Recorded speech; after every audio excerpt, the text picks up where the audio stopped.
What a day 3 has turned out to be. Man, the political posturing is actually phenomenal to watch. Canadian politics is awesome. I don't care what anyone says.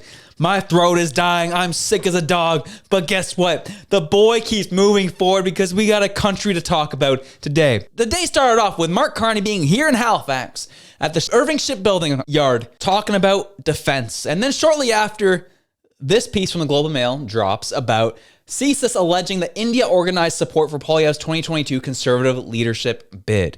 This, my friends, was nothing short of a hit piece on Pierre Poilievre. Because when we look into it, I'll show you what I mean. But this was all the talk this morning. This is all the talk was. I hopped on Candace Malcolm's show today, and this is what we ended up talking about, and how frustrated she was, and what this was really coming from. What does this mean for Canadians? What does this mean for Pierre Poilievre and the Conservative Party? And what's the focus going to be?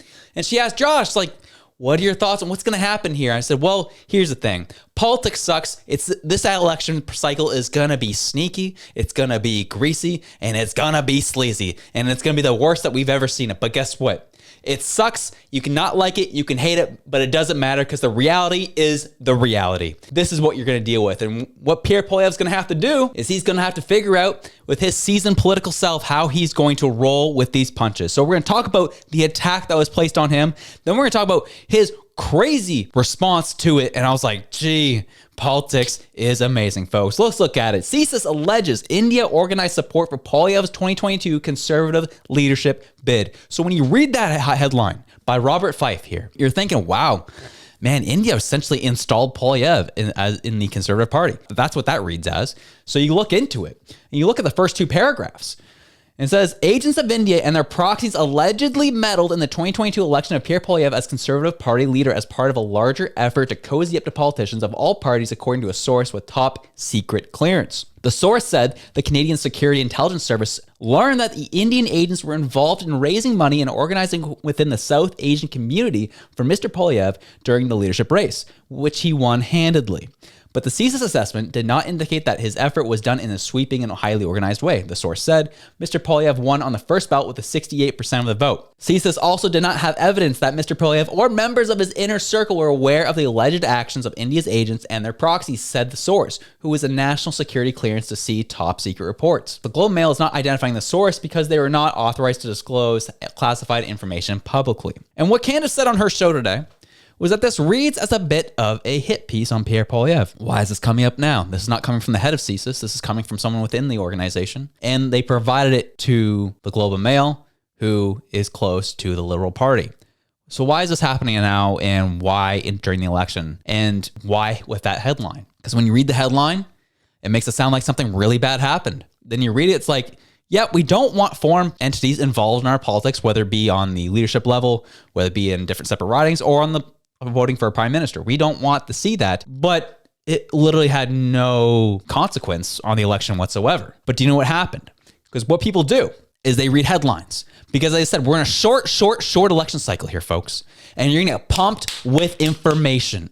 And people, like the media, are hoping you do not read the article. They're going to say, oh, shoot, Poilievre ended up being installed by India, looks like, potentially. Oh, do you know what that means? Oh, he didn't get a security clearance, and it's going to be about Poilievre and his security clearance, which is all BS in the first place because he has the security clearance that he needs to know anything he needs to know. They say he didn't have a security clearance for this. Well, it's like, well, if Trudeau really cared, he would have told Poilievre, and Poilievre would have been okay to know about it. That's how a security clearance works, but they keep kind of using it as a smokescreen to make it a point of talking in politics, and this is what this whole thing was about. So they used this piece to smear Poilievre today, this morning. And right before Poilievre gets on the campaign trail, you know what's going to happen. He's going to talk about his policy, and naturally the media is going to do their job, or at least supposed to do their job, and ask him about this. And then the whole news cycle was going to be about Poilievre and a security clearance being corrupted by India, yada, yada, yada. And that was what we discussed on the Candace Malcolm show today. But I said, Poilievre, he's a seasoned politician. He's going to have to roll with these punches. He's going to have to, roll off them and then go right for what the policies that people actually care about. And that's housing, affordability, healthcare, and so on. That's what he's going to have to do. We'll see if he actually does it. And quite frankly, Pierre Poilievre, he did more than that. He surpassed my expectations of what he would do, and he went right for the jugular on Mark Carney. After Justin Trudeau named Mark Carney his economic advisor, giving him massive power over public policy in Canada.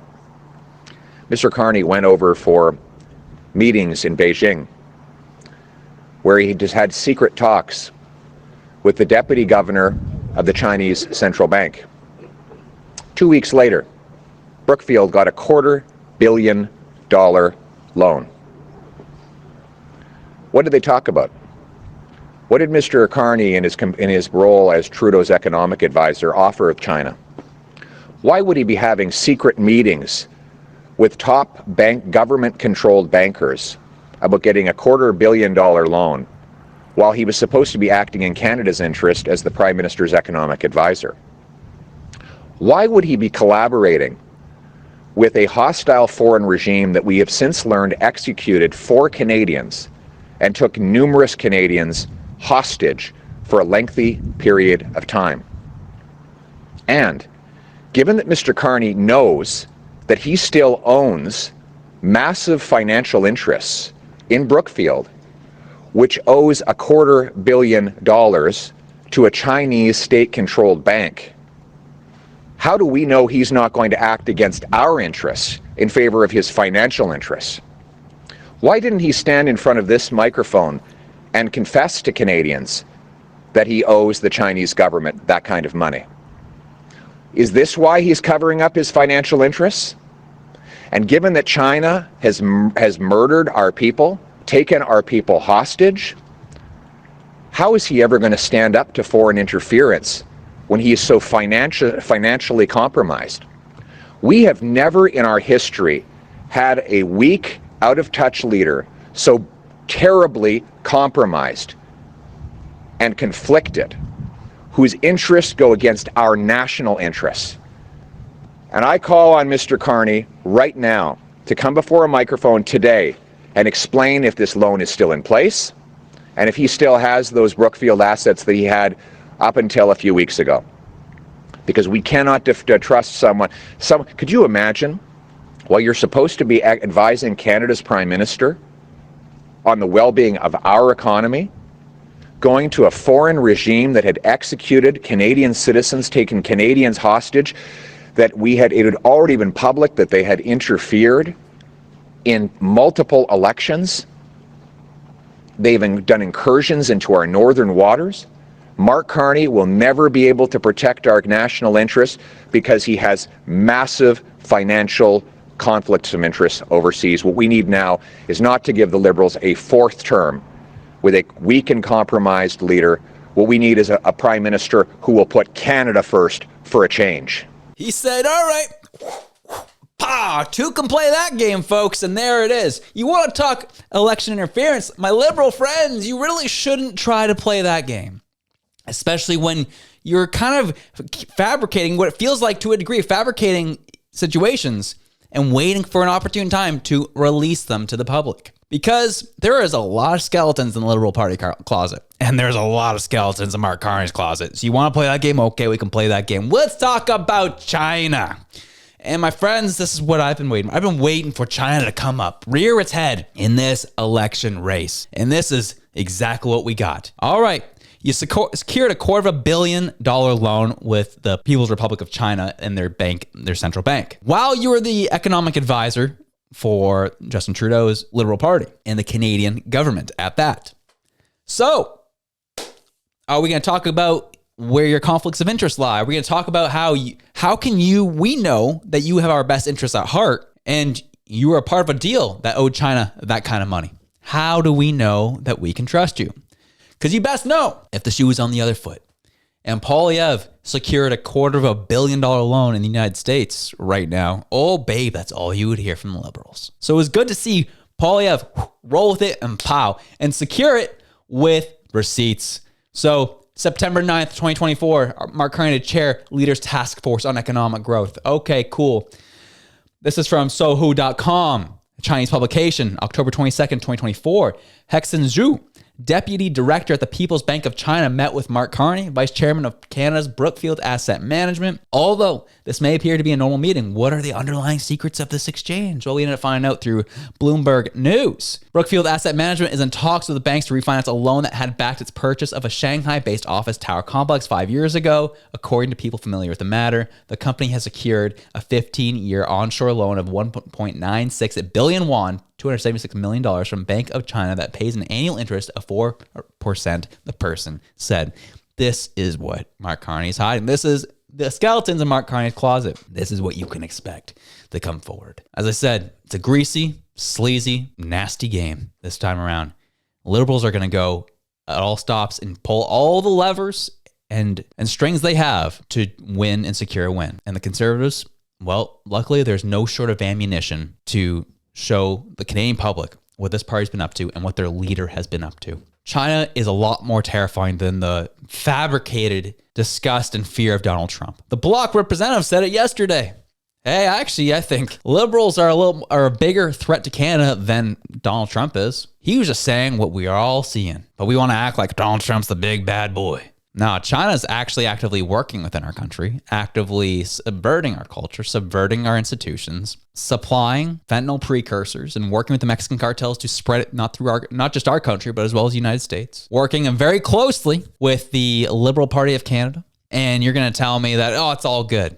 And then you brought in a leader now who has worked even more closely with the People's Republic of China. That's what we're going to get. That's what we're seeing. Well, folks, game on. I'm happy to see it. And I love that Pierre Poilievre also ended off with one last question, because there's one last thing that people keep throwing at Pierre Poilievre. The Liberals will do it. What's going to happen to our $10 a day childcare? What's going to happen to our dental care? You know, the programs that were introduced and were so poorly administered that they actually aren't really helping next to anybody. Yeah, well, people are still wondering about those. And Pierre Poilievre, well, laid it out pretty simply for them. Given your past opposition to expanding federal healthcare programs, do you plan to roll back these initiatives if elected? We will protect these programs, and no one who has them will lose them. And, I would note, let's go through them one at a time. We will make sure that nobody loses their dental care. We will also, on childcare, we all believe that there should be more affordable childcare in this country. The Liberals, though, have imposed a massive top-down bureaucratic system that has actually meant 120,000 fewer kids have daycare spaces than when they first created the program. A third more families are struggling to get childcare spaces than when the Liberals first created this program. Now they're making even more promises on the eve of an election, and in order to get a fourth term in power after the lost Liberal decade. Why do we have worse childcare today than when the Liberals took office? Because they've imposed top-down, government knows best rules that have shut down private daycares that don't meet the government knows best model, the one-size-fits-all model. And he goes on to explain exactly what he's planning to do. I remember this was actually kind of shocking to me when MP Rick Perkins came on our show and said, yeah, we're actually not touching any of those programs. I was like, really? You're not? He's like, no. I was like, oh, okay. And he's not wrong. Like, the thing is, conservatives can be upset about this. Like, those things should go. They've been wasteful, not helping anyone. It's just a waste of money. Well, here's a win for everybody. Those programs will be administered properly, and actually likely the spending will be cut on them to make them more succinct and actually work more properly rather than the bloat that's just kind of been chucked at them. Hopefully it works better the more money you throw at it. That's one. But then there's two. There is so much bloat. We've done so much of the calculations on our show of how much money can be saved outside of these programs. Like, you don't have to touch these programs because there's billions upon billions upon billions of dollars that are wasted every day on unnecessary red tape, consultants, and administrators in this government. You can cut that and you'll actually save a bunch of money. And we can deal with this stuff another day. So I like that the conservatives are saying, we're not touching it. We're going to make sure it runs better, but we're not touching it. We're not interested in touching that. I think that's a pretty big moment in this campaign, and we'll see if the MSM are going to push it. We'll see how it goes. Anyways, have yourselves a good one. I'm out.